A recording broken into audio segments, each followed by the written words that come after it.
బ్యాంకుల్లో మనం డబ్బులు వేసి, ఆ పైన ఎవరిని నామినీగా చెప్పకపోతే, ఆ డబ్బులు అక్కడే ఉండిపోతాయి.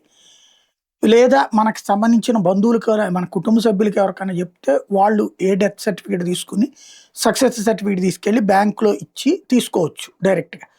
ఇది ఏ 5,000, 10,000, 25,000 ఉన్నప్పుడు పట్టించుకోరు. అట్లాగే బ్యాంకుల్లో చేరిపోయి వేల కోట్ల రూపాయలు. ఇప్పుడు అట్లాగే ఎల్ఐసి పాలిసీ తీసుకున్నాం. ఆ పాలిసీ నామినీకి కూడా తెలియలేదనుకోండి, దాచుంచామనుకోండి, ఆ పాలిసీలు క్లెయిమ్ చేయకుండా ఉండిపోతున్నాయి. అట్లాంటివి ఎల్ఐసిలో 7,400,00,00,000 అన్‌క్లెయిమ్డ్ ఉన్నాయట. ఇవి ఇప్పుడు తాజాగా తేలినటువంటి అంశం.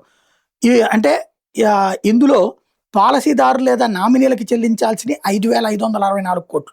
కానీ వాళ్ళొచ్చి అడగల. అంటే ఆల్రెడీ పాలిసీ కట్టేసేసి డబ్బులు తీసుకోల.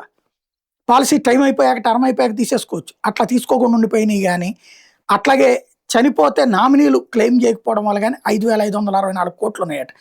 మరోవైపున వాటి మీద వచ్చిన వడ్డీ 1,754,00,00,000 పాలిసీ మెచ్యూరిటీ, డెత్ క్లెయిమ్‌లు, సర్వైవల్ బెనిఫిట్స్‌ని 12 నెలల్లో క్లెయిమ్ చేయకపోతే వాటిని అన్‌క్లెయిమ్డ్ నిధులుగా పరిగణిస్తారు. ఈ మొత్తాన్ని ఇతర అవసరాలకు మళ్లించుకోబోమని చెప్పేసి ఇప్పుడు ఎల్ఐసి చెప్తోంది.